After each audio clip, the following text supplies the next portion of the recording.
Hello, good morning. Can you hear me? Are you sure?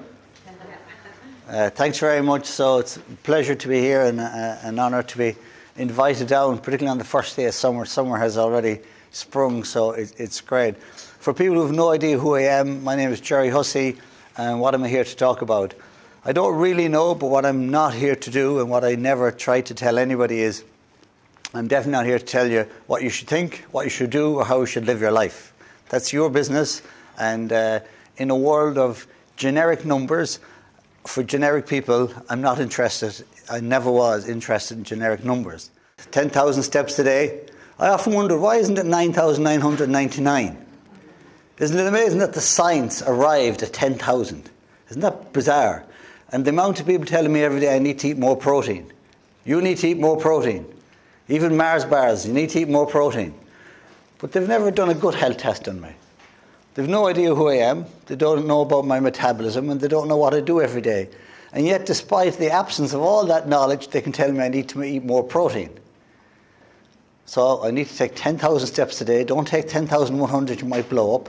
Don't take 9,999, that's not enough. And you need to eat more protein. There's an amazing story that I heard about the Royal Air Force. They launched a new jet, years and years ago. And this was the high-tech jet. This was the jet that was going to solve the world. And it kept crashing. And crashing and crashing and crashing. And after testing the jet and testing the equipment and testing everything about it and retraining the pilots and sending pilots here, there and everywhere all over the world for new training, new testing, new analysis, they couldn't figure out why these things were still crashing. It wasn't until one of the jets crashed, but lucky enough the pilot lived. So now for the first time they had someone to tell them. But when he came around, he couldn't really remember the crash. So they put him into a cockpit again. They recreated a cockpit and tried to recreate the situation, see if it jogged his memory. And slowly, day by day by day, he'd go through the scenario. And then one morning it clicked. He said to them, I know why it crashed. And they're like, why? He said, it was my knee. What do you mean it was your knee? Now they were after spending maybe 3 years and millions of pounds testing the equipment, the technology, the science, interviewing the engineers, wind tunnel testing, everything. He said, it was my knee. I remember I went to twist with the jet. My knee couldn't twist. And because I couldn't twist, I couldn't get to where I needed to get to. And they were like, okay, but what's the significance of that? And because his knee was stuck there, when he pulled the lever couldn't move. The lever was to pull the jet back up. But because he couldn't pull the lever, the jet went straight down. And they said, why did your knee get stuck? I have no idea, he said. It just got stuck. So when they started thinking about this, they put him back into a real cockpit, and they realized the cockpit was too small. So they went back to the guys that designed the jet and said, why did you design the cockpit that small? Well, they said, your average pilot is between 19 and 35 years old. We took the average statistics of the average 19 to 35-year-old male who built the cockpit to fit that. They went back and they lined up the 2,000 RAF pilots. How many of the 2,000 pilots fitted the average height? None of them. They built the cockpit for a generic number. No two people in this world are the same. No two people experience the world in the same way. No two people experience bereavement in the same way. No two people experience anxiety in the same way. No two people experience anything in the same way. So yes, you might be sitting beside somebody who in some way has the same label as you, but that hasn't had the same impact on their life. No two people are the same. And every time I meet a client, I don't start to think about what's the symptom. I know the symptom, and this is how you treat the symptom. I'm not interested in the symptom. I'm not interested in the label. I'm interested in the human being sitting in front of me. What makes this person different? What makes this person unique? And when I say this word, when I give them this diagnosis, what does it trigger within them? Because I need to know that. A couple of years ago, there was a wound management company. And they're the world's leading wound management business. And of course, they're commercially driven. They want to heal people and they want to make a load of money. And that's okay. And they want their equipment to be the best equipment in the world. But what they were trying to figure out was, these could be people who have amputations, people who have massive scarring, burns, lots of different stuff. Life-altering wounds. And they had this amazing technology, from negative and positive pressure to all types of incredible, changing the types of threads and systems and dressings. But no matter how precise they got it, they couldn't predict the healing. So two people of the exact same age, exact same everything, get the exact same wound. One heals perfectly, the other doesn't wound at all, heal at all. And they couldn't figure this out. What happens then is their testing goes out the window, because how do you predict? So after years and years of employing the geniuses, what a lot of companies do is when they've ran out of geniuses and they've nothing else to lose, they go for me, because I'm not a genius. And I probably asked the most simple question that no one's ever asked. I think that's my only gift. My brain is so simple that I haven't the capability of asking complex questions. But sometimes we're too complex. Sometimes we've complicated life. What's the most obvious question? So they bring me in, and I'm sitting there, they show me all these data, and they've these doctors and professors standing up, talking about the wound and the systems and the threads and the... So they had two case studies. Exact same people of the exact same age, with the exact same and totally different healing outcomes. So after we go through all of that, they said, now, Gerry, have you any questions? And I remember I looked at the name of the person who wasn't healing. And I asked the question. I said, do they want to heal? And they looked at me, what do you mean? I said, do they want to heal? Did you ask them? Do they believe they can heal? Because based on that injury, based on what they're facing, are they able for it? Do they want it? And I started to talk about the person, not the wound, not the symptom. How do you ignite the humanity? How do you ignite the spark? How do you ignite passion? How do you ignite... Is that alive in that person? Have they meaning and purpose? Have they passion? Do they see themselves capable of healing? Do they want to heal? Have they a passion for life? And they said, I don't know. We never asked. So we've eventually come up with a slogan. To this day, they use it as their global slogan. And they say, healing the whole of the person, not the whole in the person. So when people come to me, what I have to do is get to know the person. Before we start talking about the symptom, the label, what are you? Who are you? What's your spirit? What brings your spirit alive? Now, where did all this come from for me? I grew up in a small town called Glenamaddy. Anyone know Glenamaddy? Amazing little town. When I tell people I'm from Glenamaddy, County Galway, they say, oh, I love Galway, I love the mountains in Galway. I say, well, there's no mountains in Glenamaddy. But I love the city of Galway. Yeah, we're nowhere near the city. I love the lakes in Galway. Yeah, no lakes in Glenamaddy either. Well, I love Connemara. No, we're nowhere near Connemara either. Yeah, who said 4 roads? Yeah, there was 4 roads. They closed down 2. There's not too much going on in Glenamaddy on any given day. But that's okay. Now, there is a lake there. But it's only there in the winter. I think it's only a flood. Glenamaddu, a lot of people think Glenamaddy is Glenamadra, Glen of the Dogs. It's not. It's Glenamadduv, Glen of the Black Plain. And it's a black plain because the flood disappears in the summer. Now, they say never sell a house in the wintertime.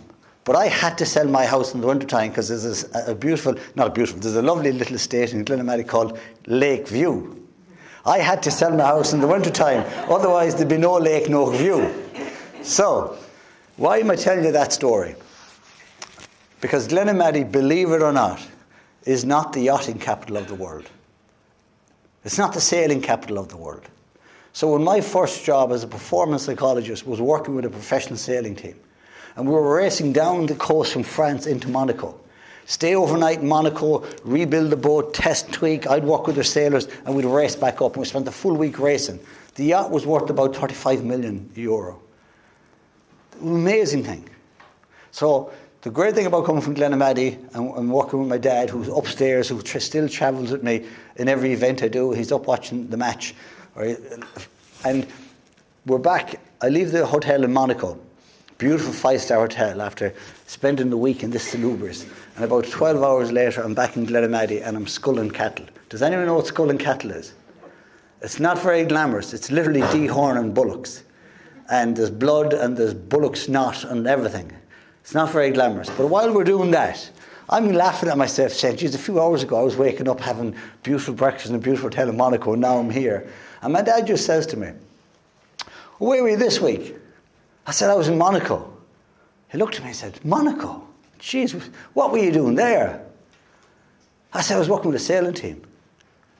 He said, what the hell do you know about... He said, and what the hell do you know about sailing? Jeez, I don't know, I said. I've managed to make a career working with professional sports people who play sports that I've never worked with. I go into the biggest companies in the world and I sometimes haven't a notion what to do. But in order to work with someone, you don't really need to know what to do.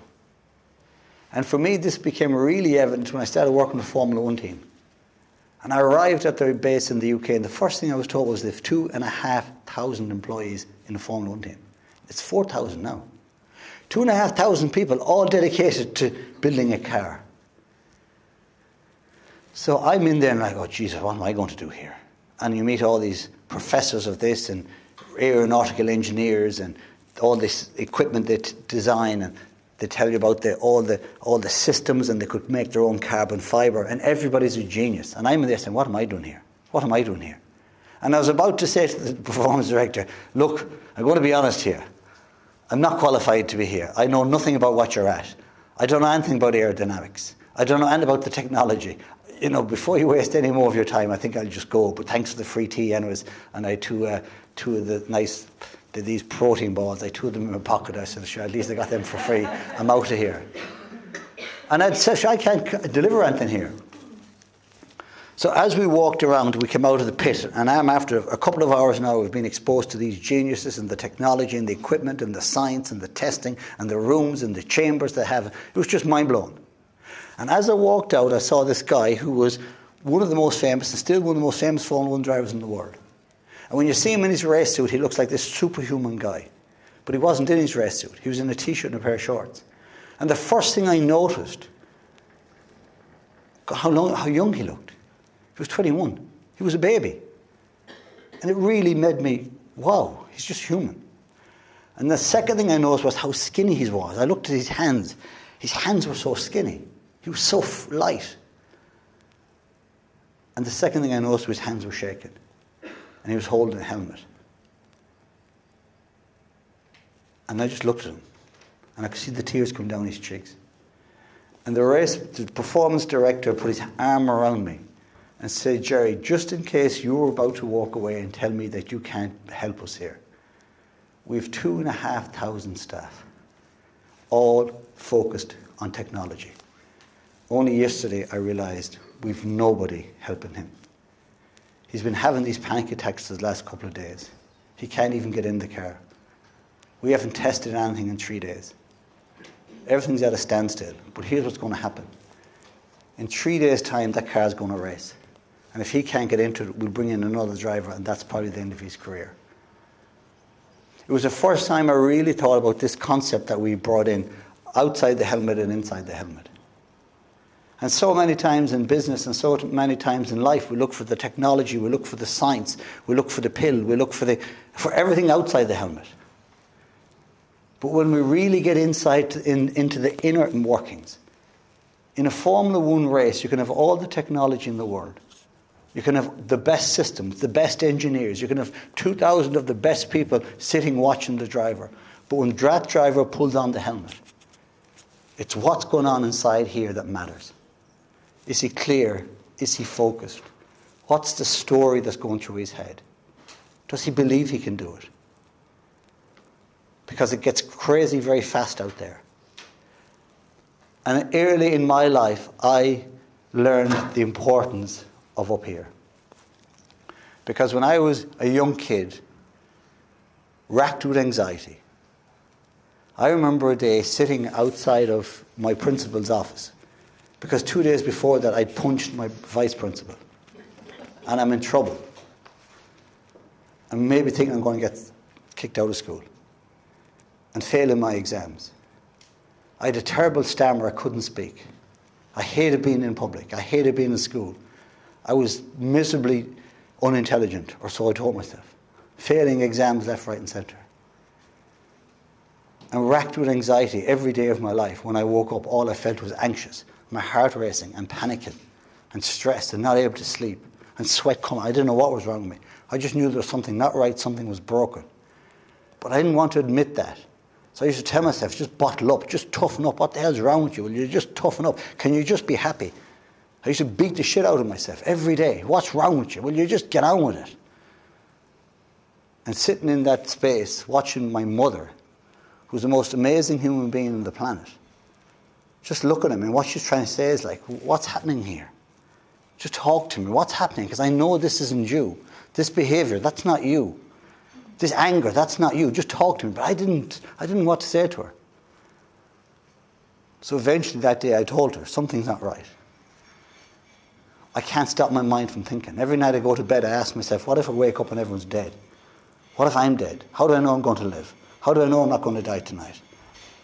Just panic and stress. So eventually my mother does what every great parent does. She brought me around to my local GP, a guy called Gerry. Anyone know Gerry? Great GP. Patsy was an alcoholic.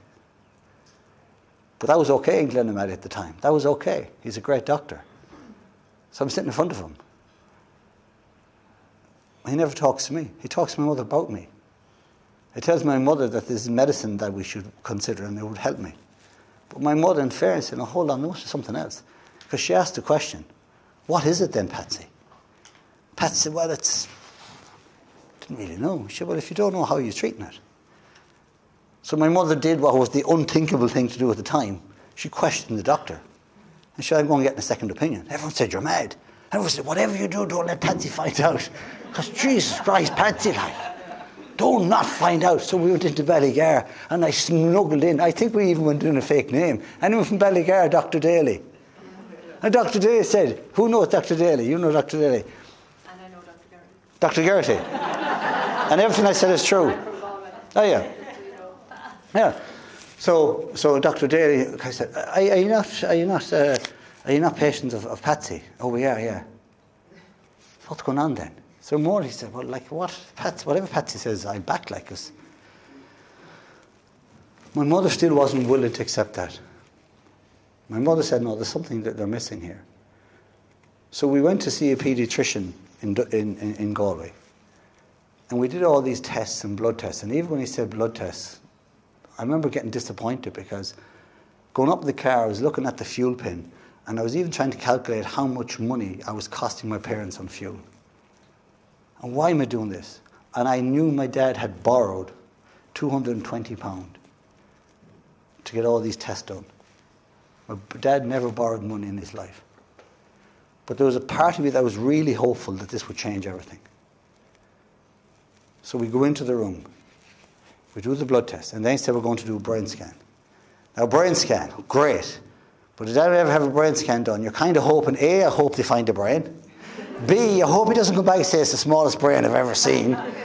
I was hoping they'd find something wrong, but something that I could fix, because I needed somebody to tell me. I needed somebody to say, you're not making this up. It's not you. It's not just that you're weak. There's something and we can fix it. So again, what I noticed was he talked to my mother about my anxiety. And even at 14, I remember thinking, why is he not talking to me about this? My mother doesn't have it. So he spoke to my mother about it. Then we went on through the tests. We did the brain scan. We waited around all day. And I remember how nervous we were. And I remember then he comes in and he clearly had got the notes a few minutes beforehand. And as he walks into the office, beautiful, tall, well-dressed man, he's flicking through the notes. He sits down and for 5 or 6 minutes he totally ignores me and my mother and he flicks through the notes. And then he says, oh, great news, everything's clear, you're a perfectly healthy young man. And I remember, it was like I just sank. Because it was like now he said, you are making it up, and you are a fraud, and this is all in your head. But my mother's from Tipperary. Anyone from Tipperary? Two things you can say about Tipperary people I know for a fact, because I'm half Tipperary, so I get away with saying this. One is they're stone mad. There's a madness to them. There's a madness. And second, by God, if they decide they're going to do something, you better watch out. So watch out. So my mother stopped. I stopped at the door and said, no, hold on. You've missed something. There has to be one more test. He said, there's no more tests. And you've been to every GP now, so stop it, Mrs. Hussey. You have to let this go. And she said to him, well, what is it then? He said, if you want my honest opinion, he's making this up so he doesn't have to go to school. Now, that was the moment. Something changed in my head. Because up to that, the only inner voice I had was, you're no good, you're a failure, you're not very clever, why aren't you better at school like your sisters, why aren't you good at mechanics like your brother, what the hell is wrong with you, why are you always feeling like this, why are you no good at sport, what's wrong with you? That was my voice, my inner critic. But at that moment, something else flicked. And I don't know what it was. Was it just pent-up anger, or was it the way he barked at my mother? But something in me, for the first time in my life, I heard a voice saying, wait. And the voice was, how dare you?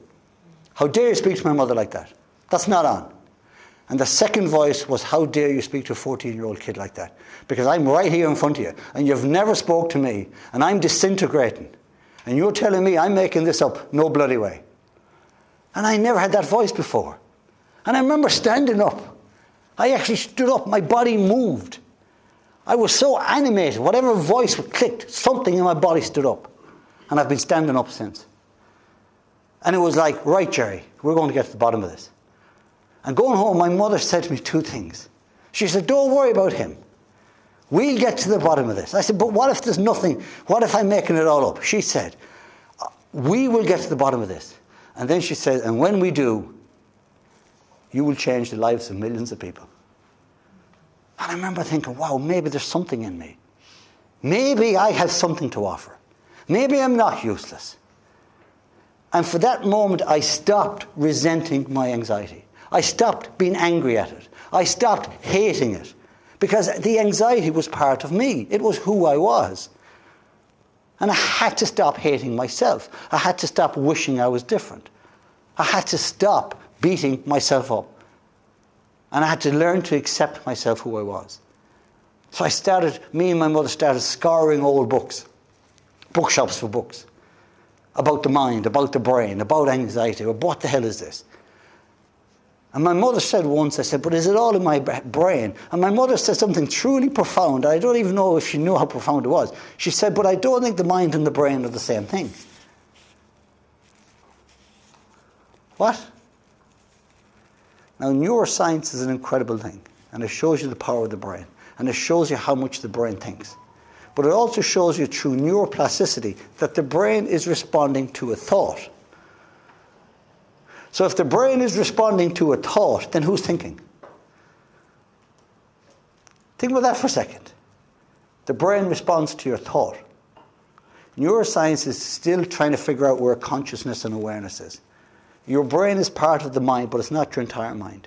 We now know that the gut has neurons of its own. The gut has awareness of its own. We know that there's a gut-brain axis. And 5 times more information comes from the gut to the brain than the brain to the gut. So much of how we feel and how we think mentally is to do with our gut, not our brain. Serotonin, which is your feel-good hormone, is produced in the gut, not the brain. So now I had to say, well, hold on, maybe the problem isn't up here. Why did he just do a brain scan? Why did he test my gut? Then I started going back to Patsy. And then me and Patsy became great mates. And I saw the magic of Patsy. I'd knock on his door, sometimes with no appointment. Jesus, Gerry, come on in. And we'd sit down. I'd say, Patsy, what's the gut? Is the gut the stomach? And Patsy'd open this book. And we'd make a cup of tea and we'd start reading it. What's the gut-brain axis, Patsy? Oh, geez, that's a good one. Where did you hear that? And we'd dig it out. What's the microbiome, Patsy? Jesus, we'll have a look at this. And Patsy used to fly airplanes. We had a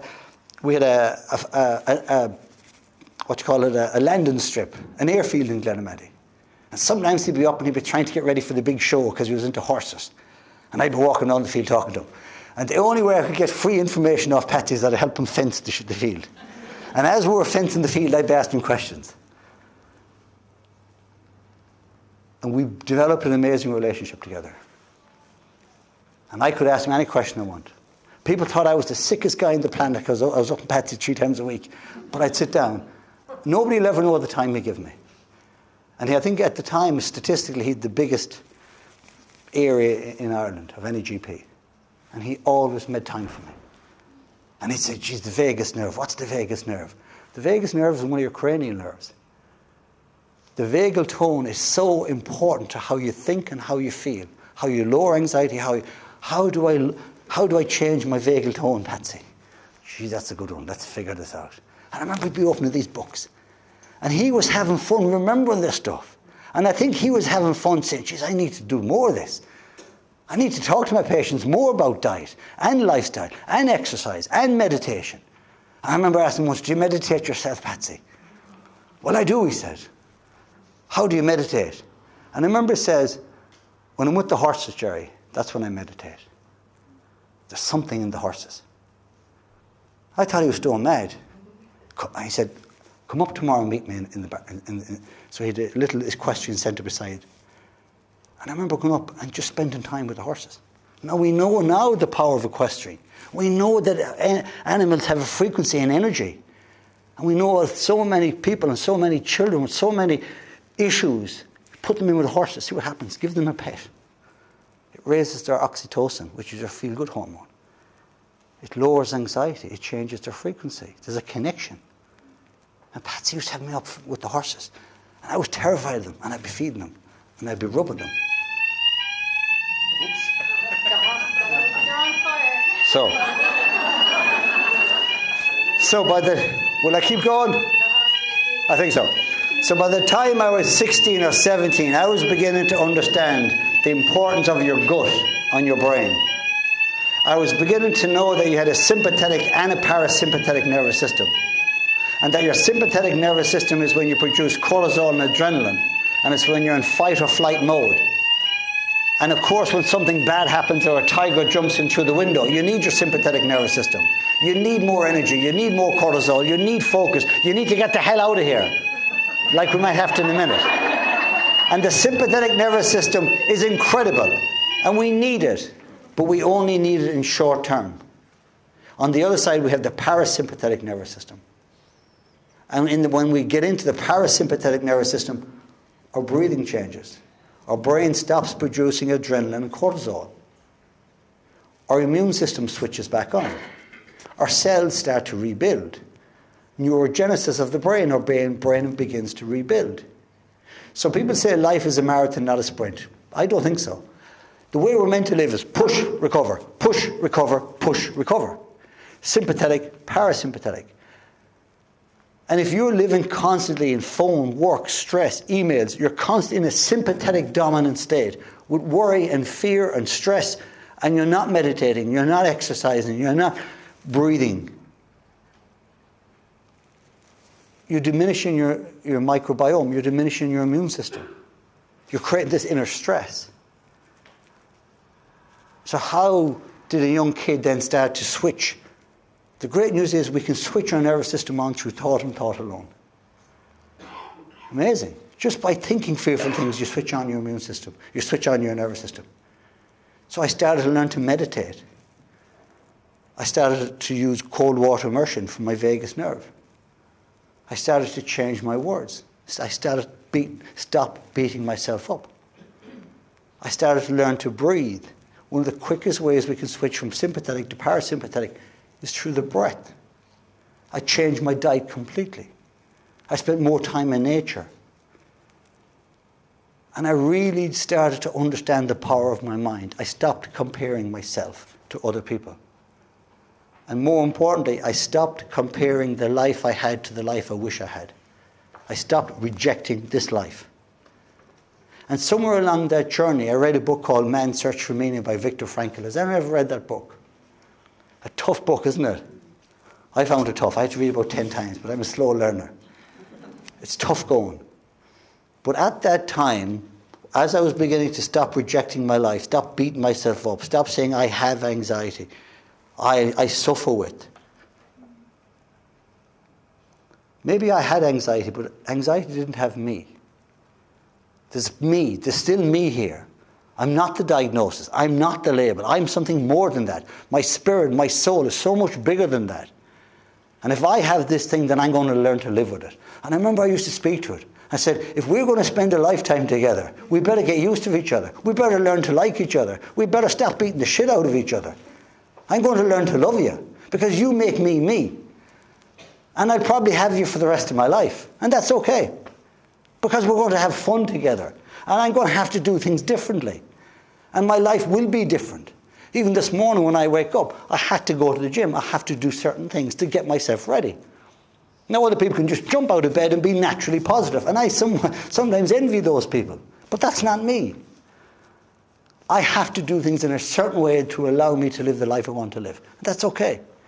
So I started reading this book. And Frankl was a concentration camp victim.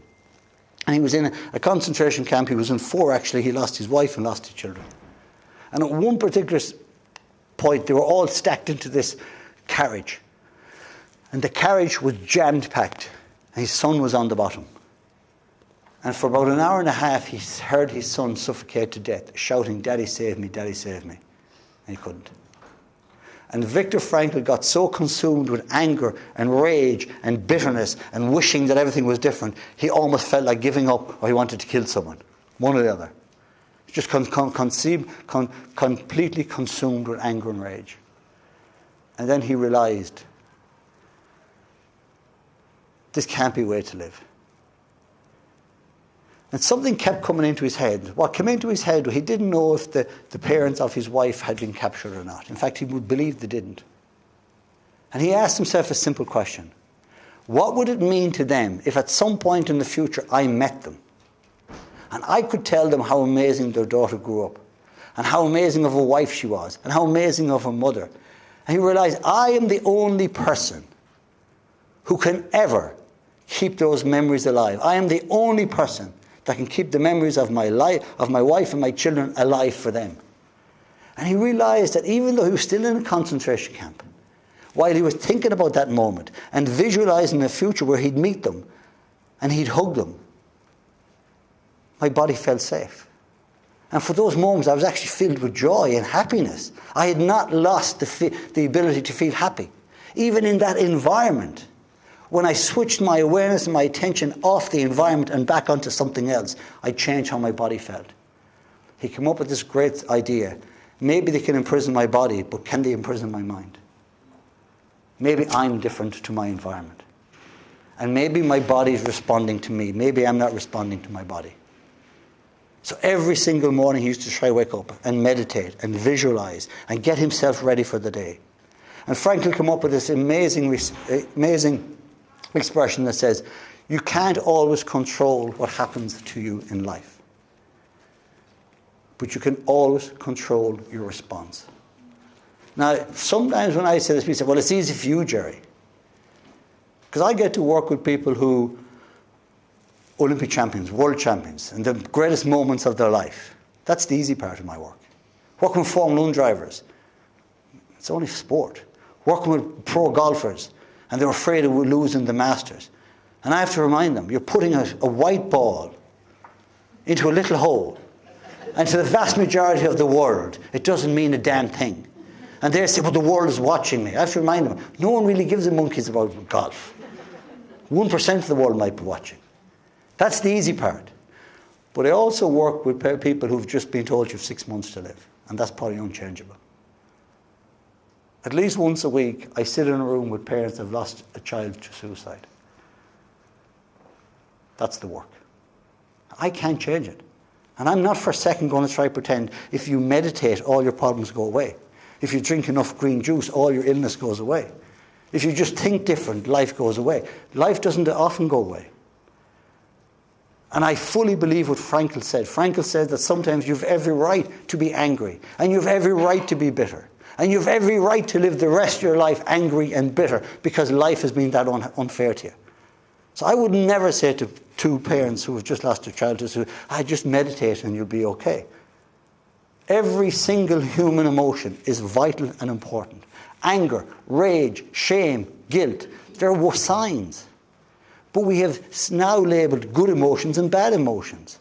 And we're all trying to not feel the good emotion, and we're trying to suppress it. I don't want to feel that. I shouldn't feel that. You have the right to feel every single emotion. And nobody can deny you that, ever. The challenge then is, how do I express it? The only negative emotion is a suppressed emotion, a denied emotion. An emotion that's told, that's wrong. So Frankl said every human being has the right to experience every emotion. But you also possess a freedom to move beyond it.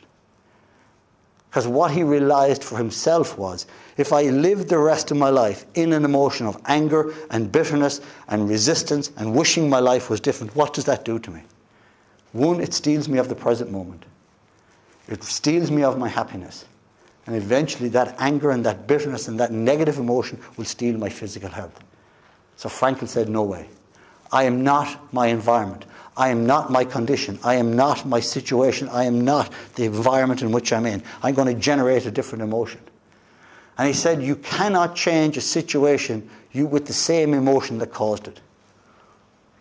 And sometimes I have to say to people when they're going through chemo or they're going through a really tough part, and they're just rushing to get back to their old life, get back to running, get back to work, get back to everything. And they say, I just can't wait to get back to my old life. And what I say to them is, be careful. Maybe your old life made you ill. Maybe it's time to change. So before you rush back to your old life, ask yourself, what's the life you'd like to create? And when I sit with people, that's what I ask. Now that that has happened, now that this is part of your life, now that this is the reality, WIN, in order to win, ask yourself, what's important now? You can spend the rest of your life disempowered or empowered. The great Mandela said that on the day he was released, the cell door opened.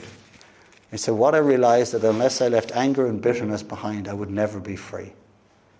So my job is not to tell people what to do, what emotion to experience. My job is not to tell people how to think.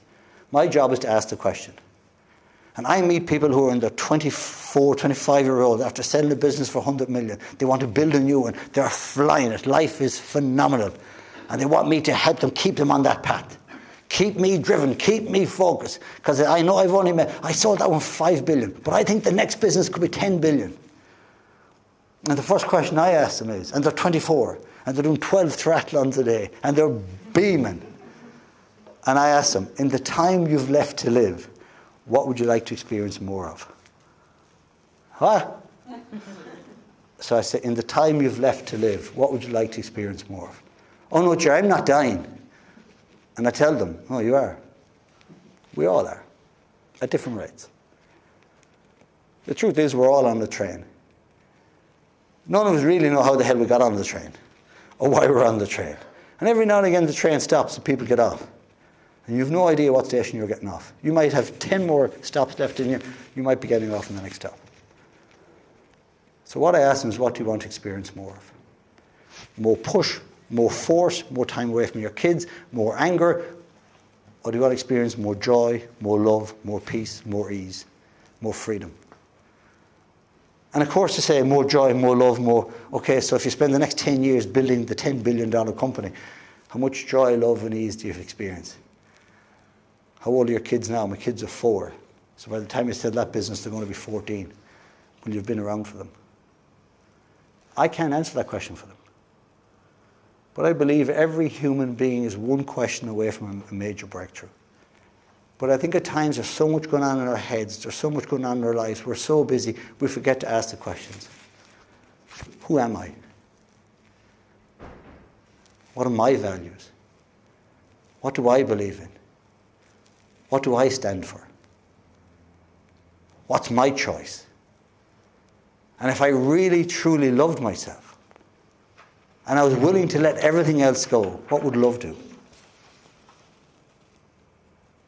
There's only really 2 human emotions, love and fear. And fear shows up as anger, comparison, judgment, resistance. Love shows up as kindness, patience, Acceptance. And acceptance isn't just about, well, sure, that's me, I'll accept it, I'm not going anywhere. Acceptance means I'm not resisting. I accept the moment exactly as it is, and in this I ask, what would an empowered version of me look like? The moment when we put our thoughts, our energy and attention into things we can't control, we become disempowered. When we wish for our life or ourself to be different than what we are, we're disempowered. The moment we put our energy, our focus and awareness into what we can control, into what inspires us, the moment we choose love, the moment we forgive others and the world and ourselves, and we forgive with all our heart, and we say to the universe, I don't fucking understand you, and I don't really know why you do what you do at times, but I have to live with you, and we have to live together. So you want a dance partner? I'm going to give you a dance partner, and I'm going to show up. And I'm going to show up with love. And I'm going to show up with an attitude that shows the world who I am. And when we worked with the Irish Olympic boxing team in 2012, the most successful Irish team ever, all we ever spoke about was joy and love and freedom. We never spoke about medals. We never spoke about high performance. We just made sure that every day we went to training, we meditated, we visualized, we danced, we had fun. We want the journey to be full of fun and joy, and forget how it looks to other people. And if we go to London and make a complete ass of ourselves, well, that'll be okay. We can live with that, because we're not here for other people. We're not here to live our lives to need to meet other people's expectations. Let's go to London. Let's bare our soul to the world. Let's show the world who we are, and if that's good enough, that's good enough, and if it's not, well, that we'll be okay with that. We had this expression that we used all the time. It's not mine. The greatest tragedy of life is not death. The greatest tragedy of life is arriving at the end and realizing you never lived. Another version of that is the greatest tragedy in life is not death. The greatest tragedy in life is all the little things you allow die inside you while you live. All we said to the boxers was, you're going to get 3 weeks at Olympic Games. Just go and enjoy every moment of it. Don't worry about what the outcome. The outcome will take care of itself. Right people with the right process. Every single day you wake up, ask yourself, how do I put myself in a better position physically, mentally and emotionally? If we look after our diet, if we look after our mind, if we look after our body, if we put ourselves in the best possible position, that's all we can do. Let the world tell me after that. So did I ever think, sitting outside that door, thinking, what's going to become of me? Is there anyone out there to save me? Who's going to save me? The hardest part of life is no one's coming to save you. No one is going to give you permission to be happy. Has anyone ever received a letter giving you permission to be happy? Has anyone ever received a letter giving you permission to slow down? Or to follow your dreams? Or to speak your truth? When is that letter ever going to come? When's it going to come? Never. So write it to yourself. Write yourself permission to be you. Every morning you wake up is a great chance to begin again. Our cells in our body are changing. Life is changing. There's nothing static in the universe. I don't worry about 5 and 10 year plans. I don't worry about that. I don't know who I'll be, what I'll be doing then. There's so much in my life right now that I never expected. I never even imagined. I just followed my heart, and it seems to have brought me to the right place. So why would I start doubting it now? So I don't do long-term plans. There's an expression that we only get to live once. I would say flip that on its head.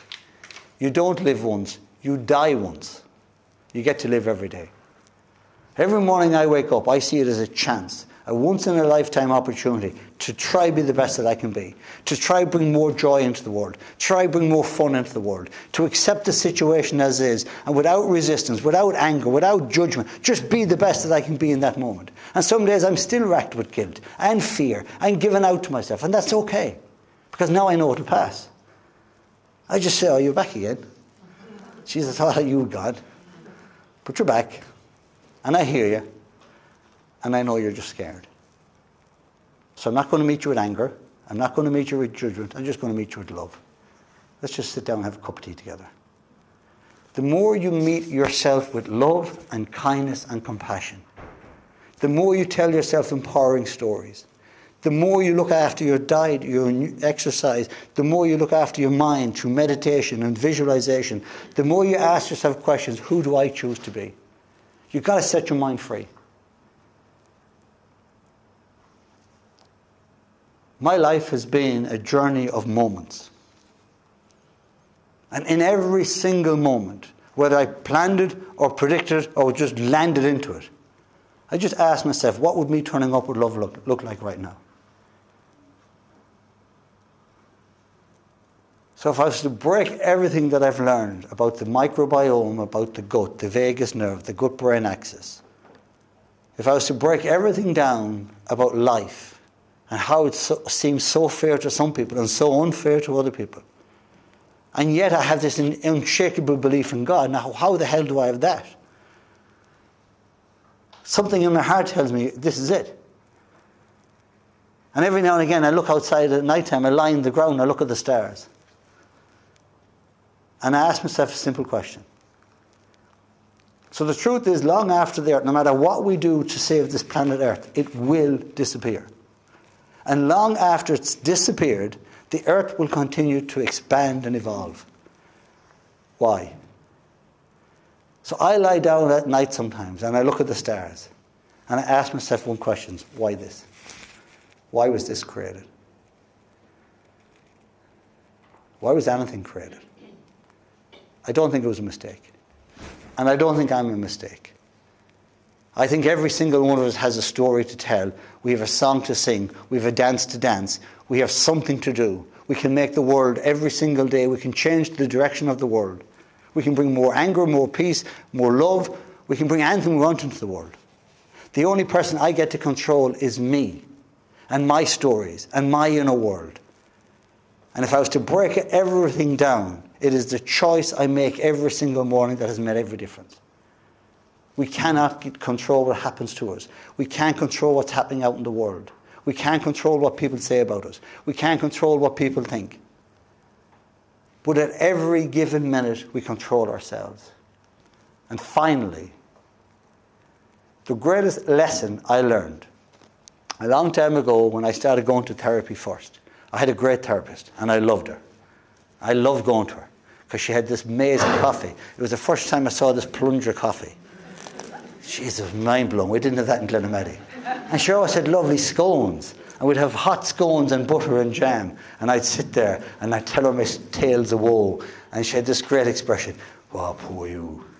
Poor you. Jeez, Gerry, that's tough. Poor you. Will you have more coffee? I'd use more coffee. And I'd have to think, I'd better tell her another tale of woe to get another coffee out of her. And I'd just tell her all my woes every week. Sometimes I'd nearly go into her twice a week because it was so comfortable. So comfortable. I'd sit there all day telling her, oh, did I tell you about that thing? Did I tell you about that? Did I tell you about my dad? Yeah, I'll tell you again. Jeez, we got so comfortable. I loved it. But it wasn't getting any better. Actually, it was getting worse, I think. I was just perpetuating the negativity. And then someone said to me, you should change therapists.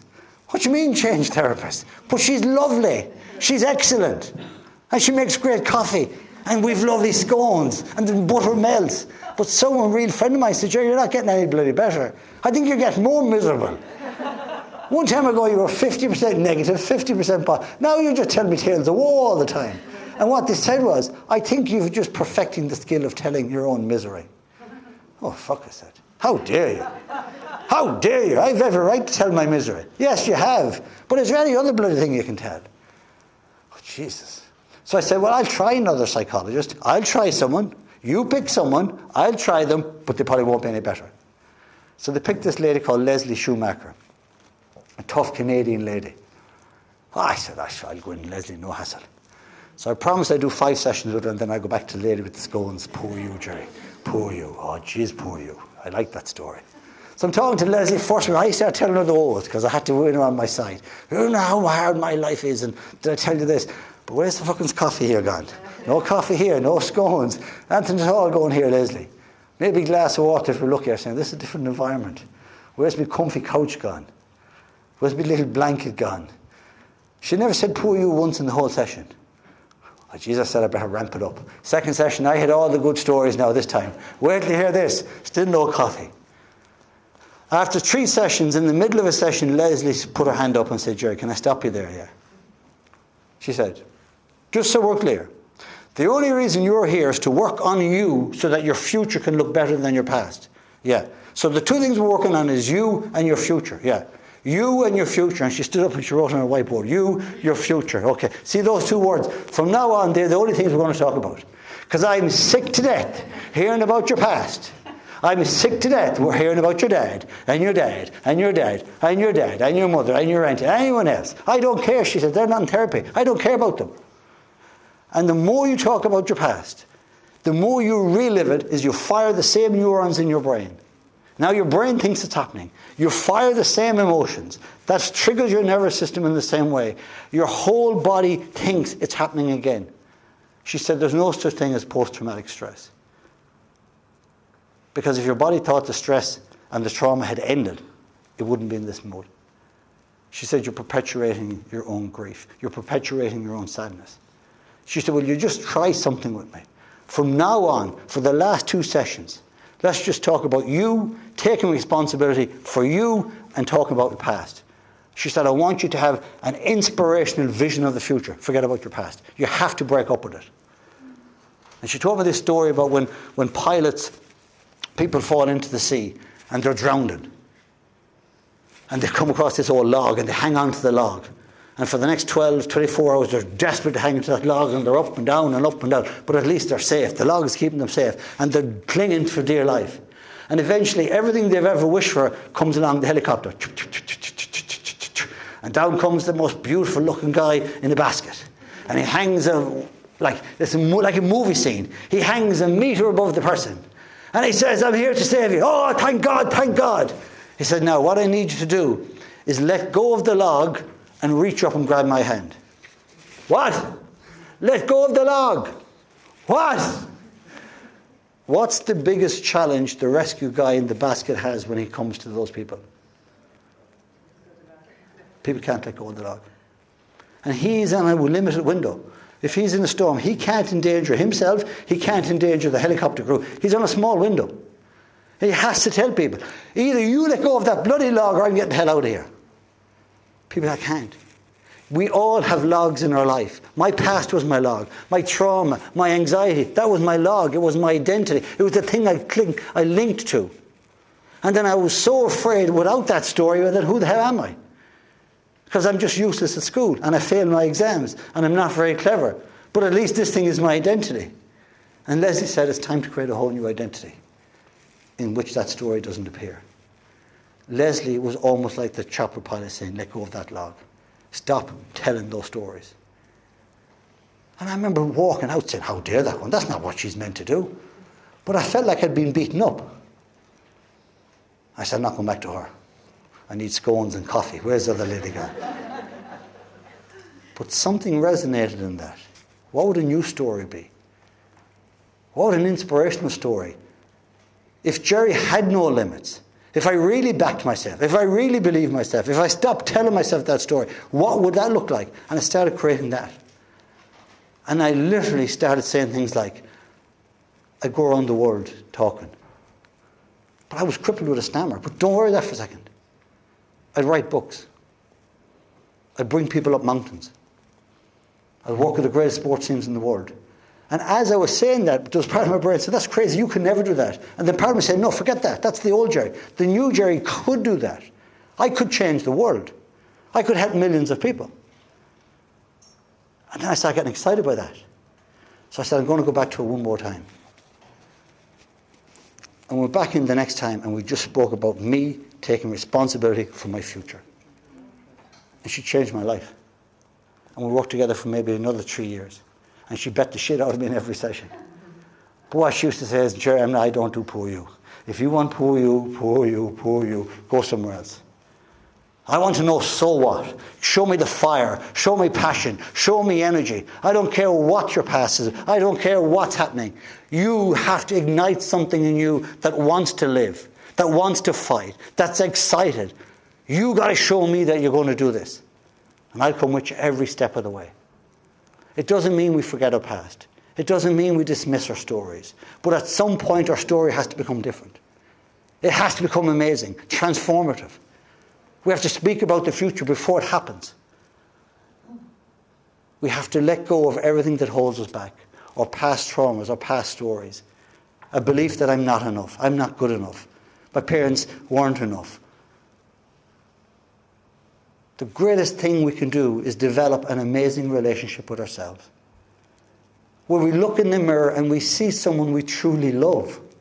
And we stop beating ourselves up. We stop pushing ourselves so hard. We stop wishing we were different. And we look in the mirror and we see someone who inspires us. And we tell ourselves every single morning, I love you. I love you. I see you. I love you. Every morning we wake up, we say, let's go, champ. There's a great guy called Shannon the Cannon Briggs. And he was the world heavyweight champion in the world. But things got out of control. And he went to a bridge to commit suicide one day. And just before he jumped, the only thing that came into his head was his mother. And when he was young, his mother used to always tell him, you're special, Shannon. There's something special about you. You're amazing. And she always had this expression that she'd say, let's go, champ. Let's go, champ. And he said, that should start playing in my head again. Let's go, champ. Let's go, champ. And next thing I started saying out loud, let's go, champ. Let's go, champ. I just said to myself, hold on, champ. Commit suicide tomorrow morning. Just go home today. Get into the gym. Hit the bag. Tell yourself, let's go, champ. Let's go. And that became his new expression. Let's go, champ. He said, every morning I wake up, no matter how I feel, no matter how much I want to give out to myself or beat myself up, I look in the mirror, I find kindness, I find love, I find forgiveness, and I tell myself, let's go, champ. It's a lovely expression, isn't it? Where you look to the champ who's me, the strength who is me, the power that is me, the love that is me, and I say, let's go. Wouldn't it be a lovely thing to be able to say every morning? Would it or would it not? Imagine if we had go now saying it. Would you think we'd give it a shot? If I was to say 1, 2, 3, how loud could this room shout, let's go, champ? Because if you're afraid to shout, if you're afraid to express, if you're afraid to tell yourself you're a champ, then you're not a champ. You have to let the basket, you have to let the fear go.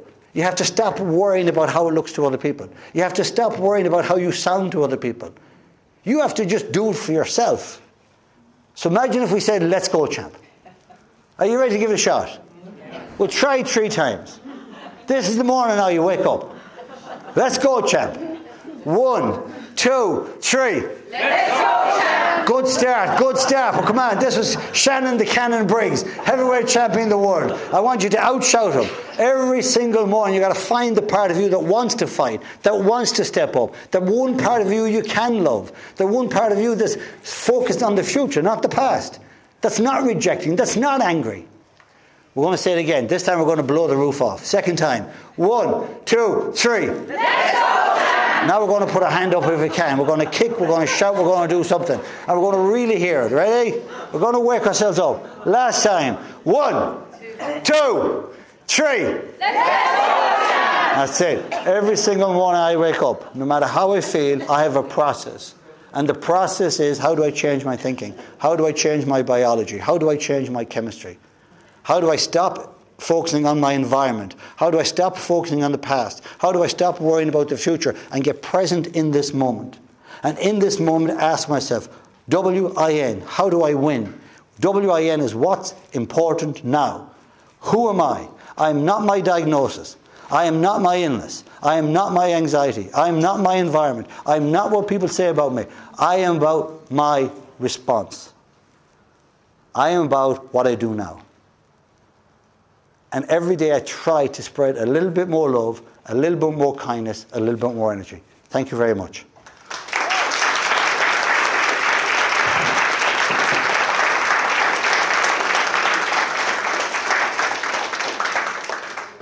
Thank you so much. Has anybody got any questions? No. Let's go. Okay, well, Gerry's going to be hanging around for another 10 or 15 minutes if anybody wants to have a word with him.